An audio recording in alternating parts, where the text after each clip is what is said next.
Welcome to Beauty Confidential, Conversations from the Lounge, the place where unscripted conversations meet the real behind-the-scenes experiences of the beauty industry.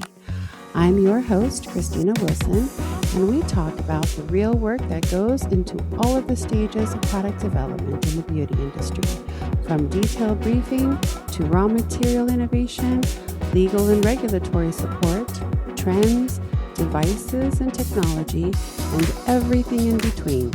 We talk about the boxes that need to be checked before a product ever reaches the shelf and the fires that inevitably need to be put out along the way.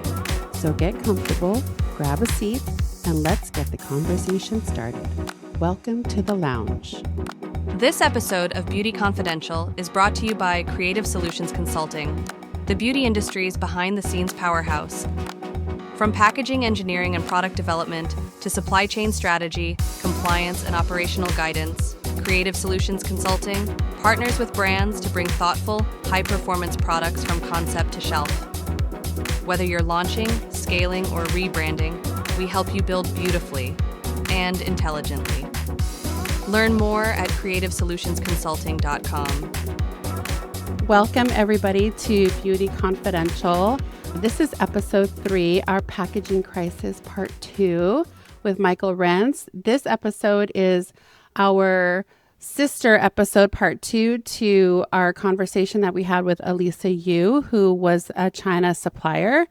So our conversation with Michael is going to take us from global to grounded inside the U.S. operations, supply chain, and the cost of change. So in our last episode, we explored the global manufacturing perspective from tariffs and freight to compliance and the realities of overseas production. And today, we are bringing that conversation closer to home, where we are joined with Michael Rentz, who brings 17 plus years of supply chain management experience across multiple industries, including beauty. Michael's deep understanding of all facets of supply chain management and procurement, as well as a strong proficiency across multiple procurement software platforms like Anvil and SpecRite, Salesforce and NetSuite, and many more, make him the perfect guest for us to dive into the U.S.-based operations. So this episode is about what those global pressures actually mean for U.S.-based operations teams, and how they impact the day-to-day decision-making, timelines, margins, and the ability to scale. We are unpacking the realities of domestic infrastructure, the true cost of operational decisions, and what onshoring and nearshoring really look like beyond the headlines. This is the behind-the-scenes look at how strong operations teams are adapting, building resilience, and future-proofing supply chains to support long-term brand growth. So let's get into it. Hey, Michael. Hey, Christina. Nice to chat with you again. Yeah, you too. So Michael and I go way back. So he has always really been somebody incredible in the industry that I've leaned on for, procurement and supply chain needs and experiences and advice and kind of everything in between. So it's really great that we're going to have an opportunity to chat about all this really juicy stuff. I know. I'm looking forward to it. And that's quite the intro. I don't know if I can live up to that type of hype, but no, definitely excited to dive right in. And I too really value our professional working relationship that we've had over the years. Gosh, I think I first met you must be over 5-6 years ago now. It's hard to believe. Yeah, I know. It feels like yesterday, but it also feels like a lifetime ago too. Right.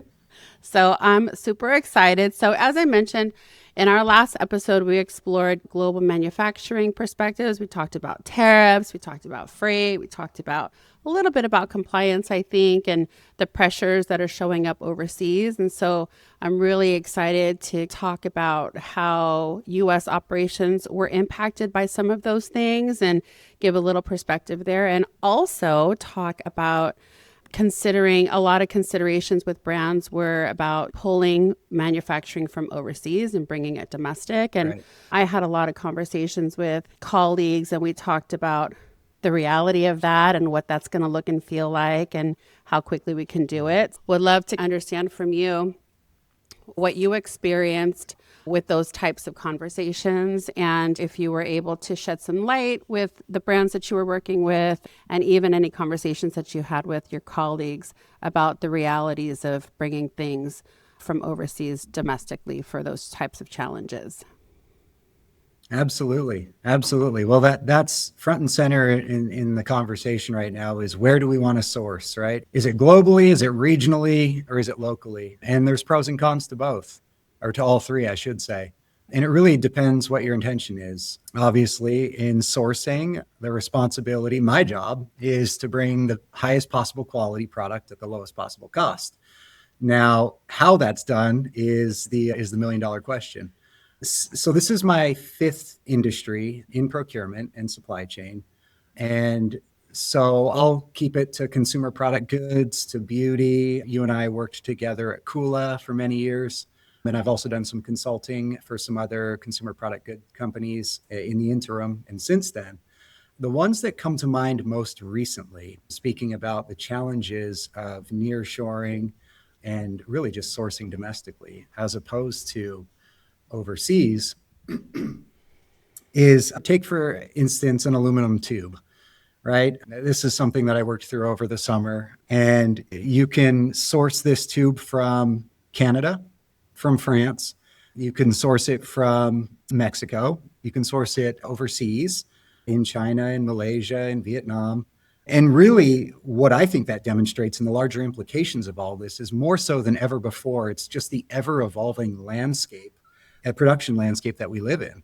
It is more diverse than ever before. I think tariffs have really sparked a lot of that, for better or for worse, but it's caused people such as myself in sourcing to be nimble and creative more so than ever before as well, and really unlocking a lot of potentials that weren't pursued before. It's exciting, it's challenging, and there's a lot of calculations in between with tariffs, with duties, depending on what country, what day you're quoting.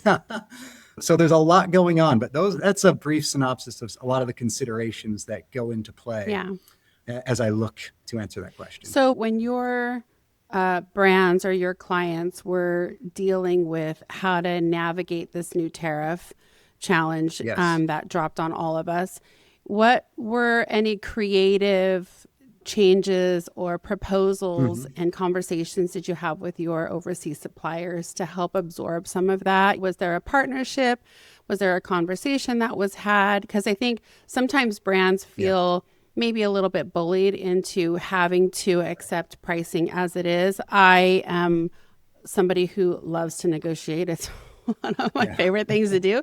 And so anytime there's a challenge like that, whether it's a challenge with the price in general, or there's something that comes up like the tariffs, and we're looking to not be so reactive in wanting to pull projects from a particular location and take them somewhere else, because there's a lot of things you have to consider, right? Colors need to still be the same, text quality, materials, because in CPG, at least in cosmetics, we've got stability and compatibility, and we've got all these different tests that that we need to do, that we can't just very quickly pivot like that. So were there any types of conversations that you had with any of your suppliers where you were impacted by the tariffs, where you needed to get a little bit creative and where they were willing to work with you a little bit there?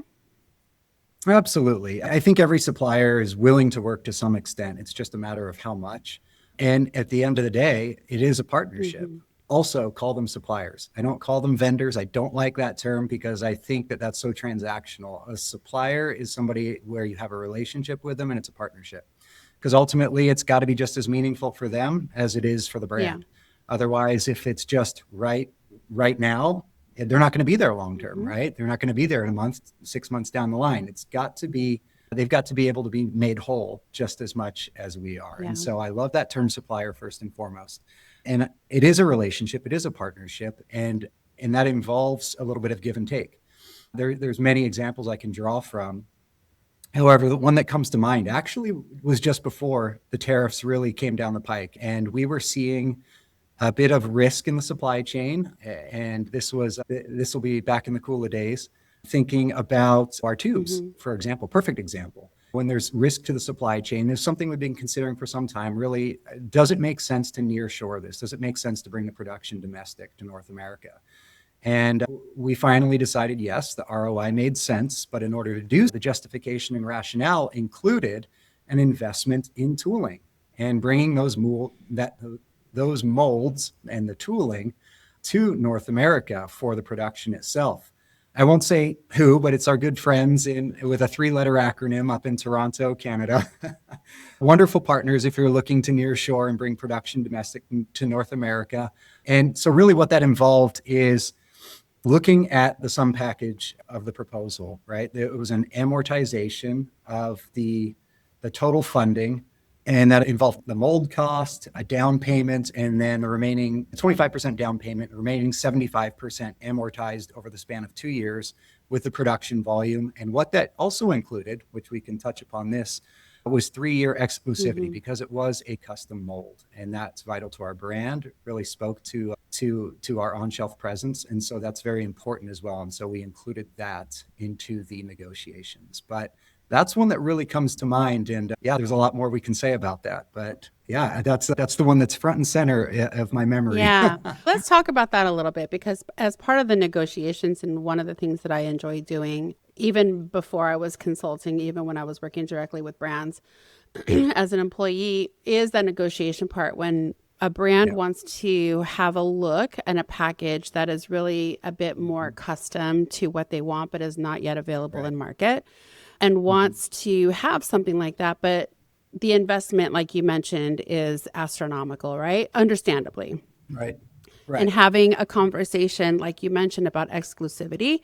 And maybe it's having, like you said, a supplier and really more a partnership with a particular packaging partner who is willing to share the cost of that investment with you, or the brand, where the brand is willing to take on a percentage of that investment. And with that comes obviously exclusivity, because you're paying into a portion of that. And then it becomes a public mold. If it's not a mold that you really want to have proprietary to the brand, then there's a portion that you get, and then you really have exclusivity for 2 or 3 years, let's say, and then it becomes a public mold and it's available to other clients potentially. How do you have that kind of a conversation with a supplier? How does that go? How does it start? Are they really open to something like that? How does that conversation look and feel like from your end? I think that you said it perfectly, where it is a negotiation, and I relish that. And when you have a supplier relationship, a strong supplier relationship, it really does feel like a give and take. It doesn't feel parasitic. It doesn't feel like anybody's being used to anyone else's detriment. It really feels like we're working together towards a common goal. And so within that framework, then it becomes fun. It becomes, hey, how do we solve this together? And that's what this conversation looked like, the one that I'm describing that stands out in my mind. So when you approach it from that angle, then it becomes fun, and it's let's solve it together. As I mentioned, it's not beating each other up or nickel and diming. And so really that's when the job becomes so enjoyable. As you said, it becomes negotiating for the mutual benefit of both parties. And it's so collaborative too, right? Because then they're depending on you for a lot of feedback for something that's going to be really functional, looking at it from a brand's perspective, and not just creating a tool or creating a package that they think is innovative and they think is really cool and will function really great, but having a partner like a brand who can really put it into action and who can perform all the tests and use different types of formula viscosities and things like that to see how does this package work best, how does it function best, what are some of the issues that we might see along the way, and things like that. I think is a really beautiful collaboration when something like that happens. It is, and to see it come to fruition and finally see the product hit shelves is just justification for all of the efforts. There's something so satisfying about bringing a product to retail, bringing it to market, bringing it to life. And so when you know how much went into it, especially not just from ideation and inception, but literally bringing the tooling across the ocean, 2 containers of pure cut steel, that it's so fulfilling and rewarding. So you talked about nearshoring, right? So can you define for our listeners the difference between nearshoring and offshoring? Right. So really that's just a fancy procurement slang for sourcing it domestic as opposed to sourcing it overseas, wherever that may be. And there are implications more so than ever before to that, as we discussed with the tariffs, with the duties. It's all about how you want to craft that strategy and ultimately what you're looking for in the end.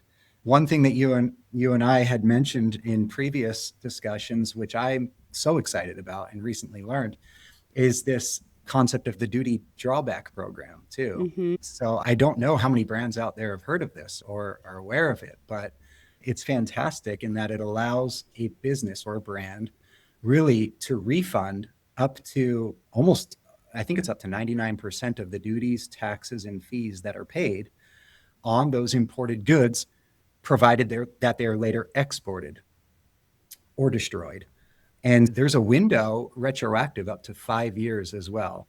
And so we are still well within that in the current environment that we're in. And really the benefits of it are that it allows brands to recover significant funding that were paid on these import duties. And I think it's really beneficial to look into that. Yeah, exactly. So I just learned about this the other day when you and I were talking about it, and it was really exciting. Is there a program that brands need to register with, or do you know the steps that they would need to take in order to initiate something like that? Or is it something that they work with an internal or an external third party with? Yeah, it's still quite new. I don't know many brands that are doing Yeah. it, but it is through the US Customs and Border Protection, the CPB. And so that's who the duties are paid to. Okay, So yeah. it will involve the government. hmm So I definitely recommend getting some assistance. I myself am still in the infancy of this, but very excited about it. Yeah, absolutely. What would you say? Let's think. So, what would you say the realistic limitations of bringing things either near shore or back here to the US as far as production is concerned? I think some of the things you and I talked about, if we continue to drop this buzzword of tariffs and the fear that it's Right. ignited in all of us, some of the conversations that Mhm. I had with some of my colleagues were that the US just isn't set up.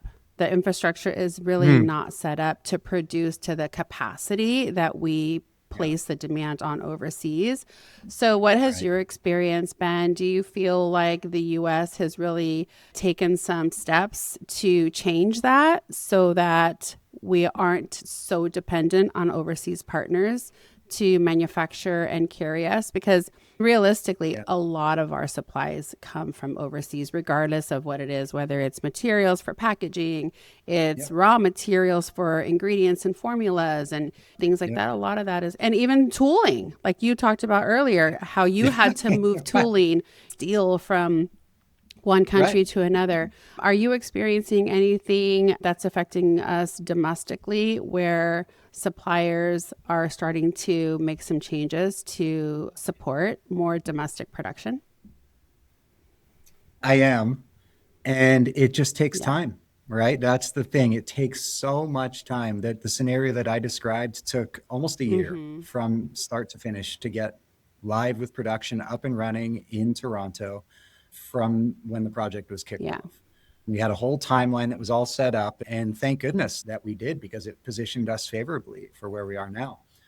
It's hindsight is 2020, and if I could go back 5 years, I would have opened up a factory here already, We all right? say For that. any number of commodities, Only. right? But right. And thankfully, there are a lot that are here already, but it just takes time. It's not something you snap your fingers and it's Yeah. overnight. Hey, I just want to bring this domestic. Let's start sourcing it. No, it takes at least a year minimum to get up and running. And then the quality audits after that, the different assessments that need to be done, and so forth. It takes time. And so thankfully, there are some aluminum suppliers domestically that have been longstanding partners that I've worked with, some metals, some steel, nickel plate in my current role, as well as really just industrial grade metals and steels.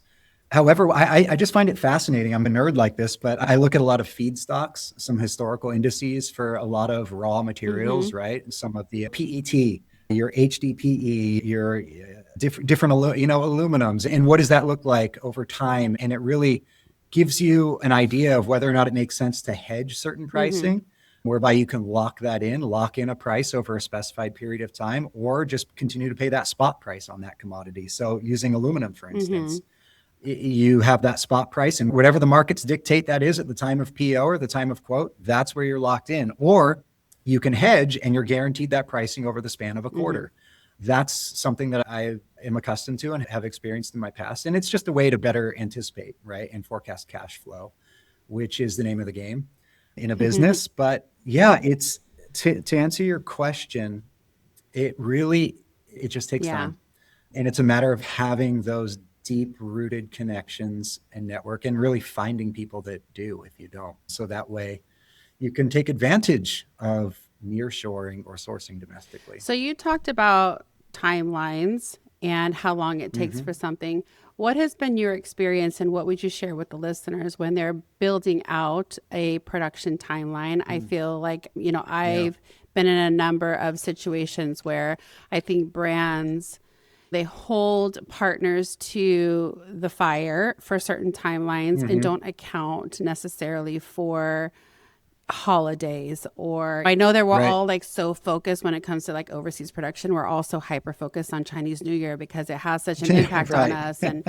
But what would you recommend for brands, whether startup brands, indie brands, brands that are just emerging brands, when they're building out their production lead times, when you take into consideration whether they're going to want to do custom tooling or not, even if they do a stock tooling or stock componentry? But what would you suggest to them from a timeline perspective and adding in some buffers that are going to create some more realistic timelines? Because I think in my experience, and certainly share your experience too, things happen all the time. Things get delayed, factories they get backlogged, or there's a material that didn't come in, or somebody jumped the line in production, or whatever, right? There are always things I feel like we need to plan for, but we forget to do that. And I always feel like too, in the product development process, we're always running behind, whether it's artwork that gets delayed or copy gets delayed, or we're waiting on claim substantiation and all these things that have an impact on our timelines.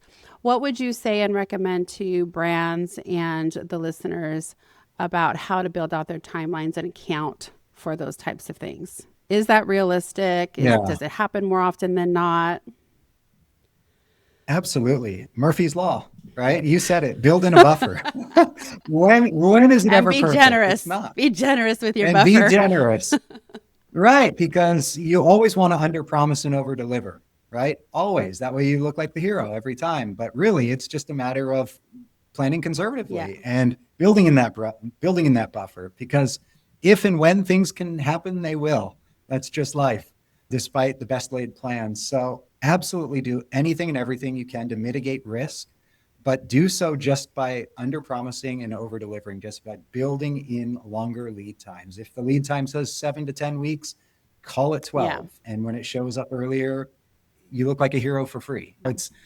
Don't ever over-promise. That's something I learned early on in my career. Yeah. And also from a product development standpoint, I feel like making sure that you're accounting for everything, right? Like we're going to talk a little bit about cost of goods and what the hidden cost drivers are that brand founders or even product development team members forget to include when they're making those calculations, is making sure that if it's a new color injection that you want to see, making sure that you give ample time to see multiple rounds of those in case the color tone is off or in case they just can't get a deco. I can't remember if you were there at Kula when we were doing this repeat pattern for the skincare, when I was challenged to really push our packaging partner to print outside of the die line, right? I'm like, just try it. Right. They're like, no, we can't do it. I'm like, just try it. Just try it. Let's just see how it goes. If it doesn't work, okay, I get it.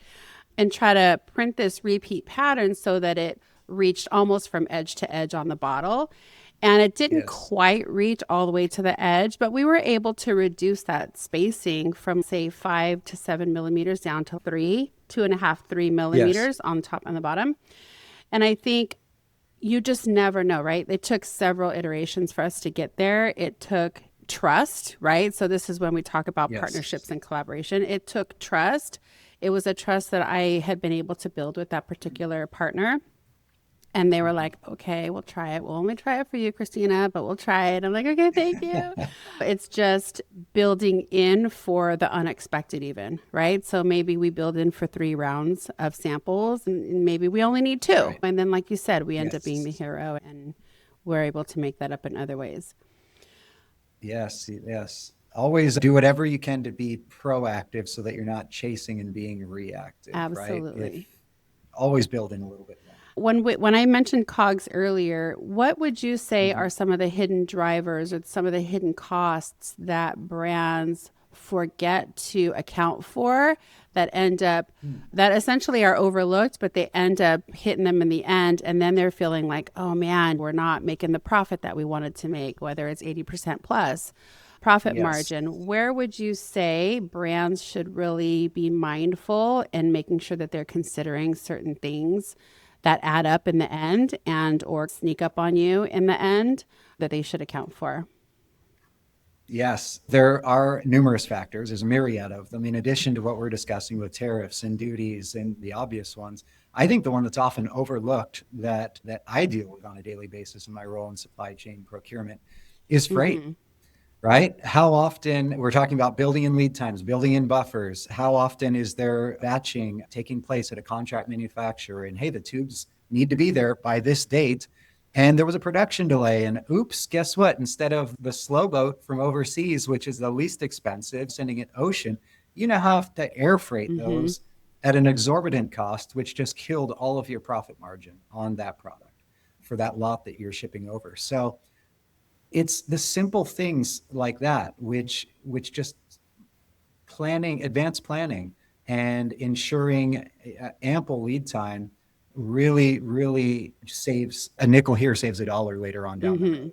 But I've really seen time and time again where freight is the unforeseen factor. Yeah. In episode 1, I talked with Chris Birchby, right? You and I have a long history Mhm. with him. One of the things that we Yeah. talked about is development lead times. And sometimes there's a misconception, even if you're taking a library formula, that you can turn it around Mhm. very quickly. In your Right. experience, what would you recommend as a realistic product development timeline, taking into consideration Mm. procurement, supply chain, and things like that? What would you suggest is a realistic timeline for brands to consider when they are innovating? Yeah, I know nobody likes to hear it, but it's at least a year. Or longer. That's my experience. Yeah, or longer. That's at least. There's no such thing as 6 months we can be on shelf. It just won't happen. And if it does, then you'll end up absorbing and eating a cost somewhere else that was unforeseen. Yeah. To do it and to do it right takes time. And I've seen it tried and failed and been lived through multiple launches, as have you. And really, it's at least a Yeah, year, at least. absolutely. Yeah. Yeah. It's, Yeah. yeah, And take your time and do it. Take 18 months and have it yeah, flawless and really improve your margins.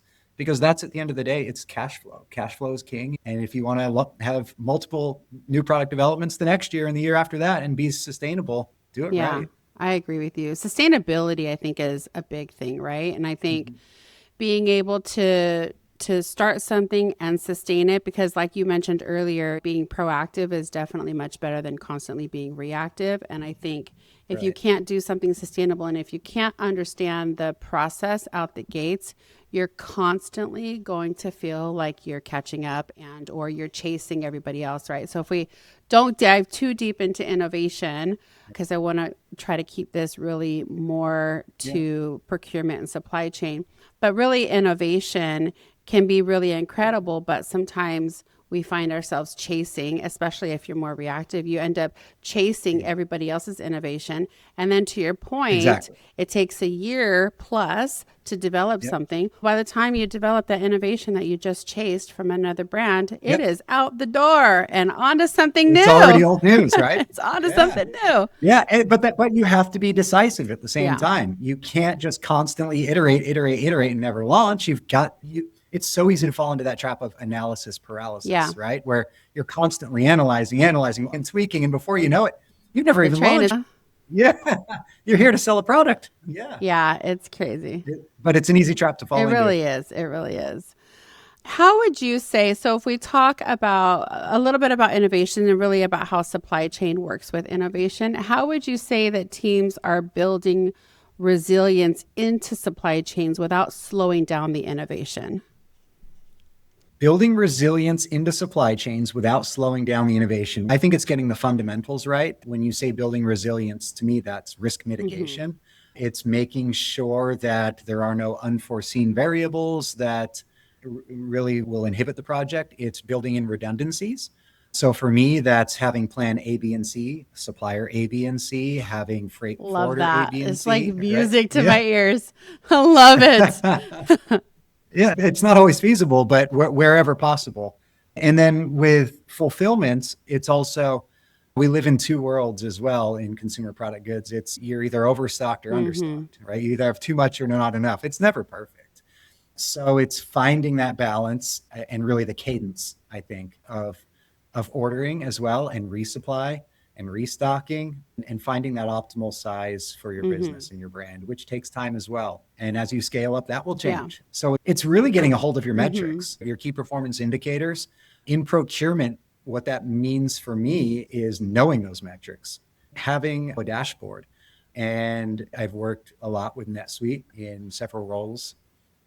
And so while it's good, it's also has its limitations. And so I'm a big fan of really utilizing SaaS procurement software and platforms that integrate directly with that. So both the suppliers as well as the internal consumer brand team can really interact together on that platform together and have visibility, just total transparency and visibility into every step of the process. When you say building resilience into the supply chain, it's total visibility and communication where you know exactly where every purchase order is at what stage of production, from order issuance to production to pre-shipment to shipment to delivery.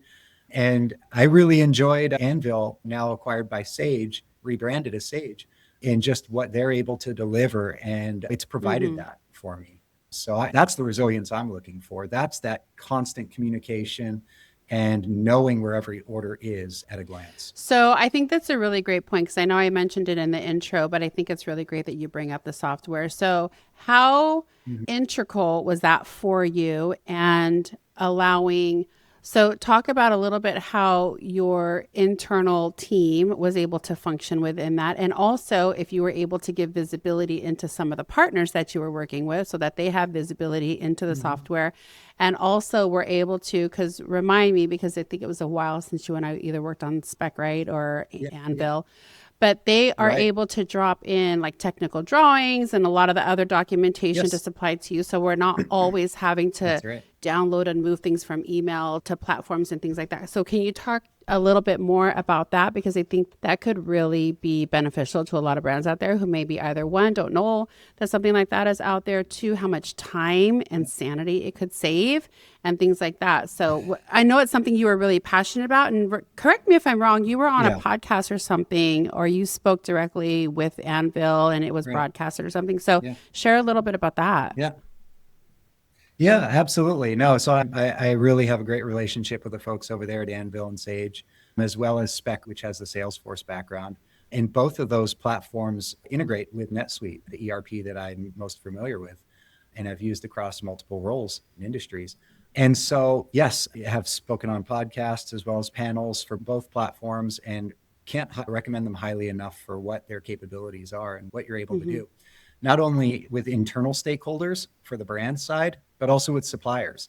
It dramatically improves efficiency, transparency, communication, as you mentioned, a complete repository for all types of files and records. Any type of file is able to be just dragged and dropped in under any specific product, item, purchase order for easy reference, right? Gone are the days of hunting down where you are on a purchase order across 10 different email threads, trying to find a certain document, which is just maddening, as you said. It's a complete waste of time.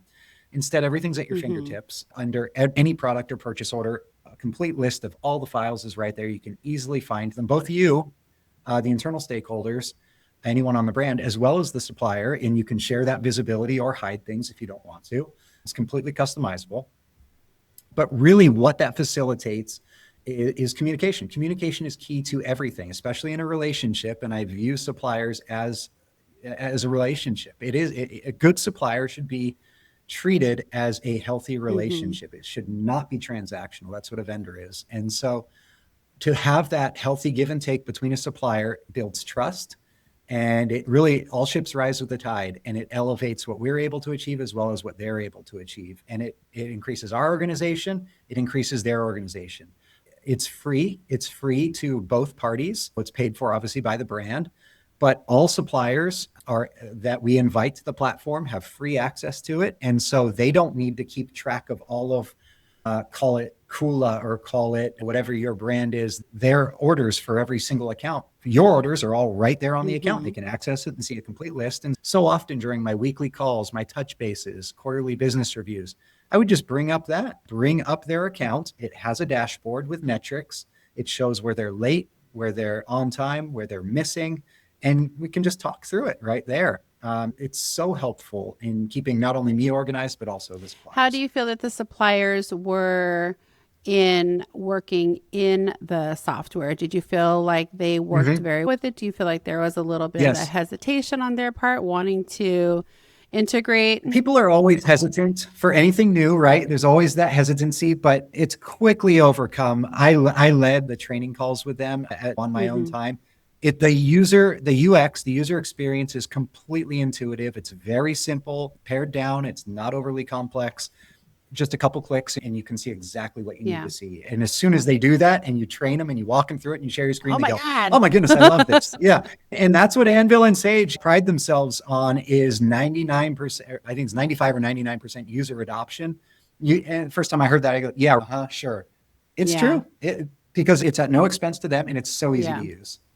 I love that. And so I think for anybody who's looking to bring an ease of access, not only for the internal team, but also for the external team, and really have almost like a one source of truth, right? Where all parties can access the same documents, which version you're looking at, and there's no confusion about version of artwork that was last submitted against a particular PO, because I think 100%. Sometimes there's a challenge with like version control with artwork or version control with technical drawing, all the things. So it's a really great way to bring everything into one place where you know you're confident that everything is accurate.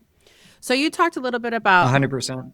Vendor option A, option B, option C, option D, and so on and so forth. I operate under the same. Operate the exact same way. Where would you say diversification plays the biggest role in risk management? I think sometimes the challenge is maybe supply chain doesn't want to diversify too much. They want to try to mitigate that a little bit. So do you want to talk a little bit about sort of risk management with diversification and where it makes sense and where maybe you think about it a little bit more? Absolutely. Supplier diversification is key. As I mentioned in the beginning, it's all about sourcing the highest possible quality at the lowest possible cost. That's the name of the game. And you got to protect that quality, right? That's paramount. Otherwise, you're not going to have a repeat customer if the quality's not there. So that's a non-negotiable. However, when it comes to supplier diversification, once you've got your supplier A, B, and C that can all achieve that quality you're looking for, then it becomes fun. Then you can really negotiate and say, okay, who can give me the best cost? What about at certain order volumes? And if you've got a great forecast that you're working with that's really solid and it's bona fide, there's a lot of trust in delivering that. And then it's been demonstrated over a certain period of time that this is accurate. Then you can really put together partnerships and programs. And that's where it becomes really interesting, especially as you look to, excuse me, I have a tickle in my throat. You said supplier diversification, but also supplier consolidation, right? So it's an upswing, but also a downturn. Sorry. We might have to pause this. I appreciate diversification for a couple of reasons, right? I think there are new suppliers that come into the field that They've got a new look at things. You think about it from the perspective of sometimes younger people come into the industry with like new thoughts, new innovation, a new perspective on how to change the industry a little bit and try to upgrade it or level it up or whatever, versus someone who's been in the industry for a while who builds things based on the way that they've always built things, right? I hate to say it's hard to teach an old dog new tricks, they say, right? But I definitely think it's possible. It depends on how open that person is to learning new things and growing. And so I think the same thing sometimes about suppliers, and not wanting to pigeonhole myself into one or two suppliers that I've always worked with because I know their quality is good and I know their pricing is good, when I could potentially be missing out on some really incredible pricing and really some really incredible innovation that's really come onto the scene with a new particular supplier. So I think maybe you can share a little bit more from your perspective, but what are your thoughts on diversification and consolidation based on that kind of criteria? And definitely. Yeah. Again, it's a supplier because they're right in front of you. Are they the supplier that's right now, or are they going to be right long That's a term? good point. And that's really, it's got to be right for the long term, for it to be sustainable and for it to be meaningful for both parties. And once you find a comfortable supplier, great, but always have that fallback plan, because we never know what tomorrow holds either, right? They could be chugging along at a great clip and then the factory could close. The factory could have an unforeseen circumstance. You never know. Anything can happen. And that's why we build resiliency and redundancy into the supply chain by having diversification. And also the needs of the brand might change. Right? While this might have been a good product and this is what we wanted, now we want it slightly different shape and slightly different color. And guess what? Suddenly you need to pivot to that supplier B or supplier C, who that's more aligned with their wheelhouse and their strength. And I think, to your point, just keeping your finger on the pulse, attending the trade shows, go to Cosmoprof, Cosmopack, Makeup LA, LuxPack, supplier visits, it's paramount. Yeah. And also having those conversations with the partners, right? One thing that I enjoy doing is challenging my packaging partners to present new innovation to us, right? Because they're always working on stuff in the background. So providing that new innovation to us. The challenge is what they're pitching to us. They're probably pitching to everybody. But I think also that comes down to the kind of relationship and partnership that you have with that particular supplier and making sure that there is a level of respect. And I think sometimes, at least in my experience, based on the relationships that I have with them, they'll come to me first and be like, "Oh my gosh, Christina, oh, look at this. This is so incredible. I look at the brand that you're working with, and I think this will be so great for them." Because sometimes in my experience, a package will inspire a formula instead of vice versa, where sometimes the formula is developed and then we're looking for a really great package that would pair up nicely with it. So you just never know. It's true. Yeah. You never know what tomorrow holds. And so having those redundancies in place is key. Exactly. If a founder remembers one thing from this conversation, because both of us talk to a lot of founders, we've got founders that listen to this podcast. If one founder was to take away anything from this conversation, what would you hope that would be?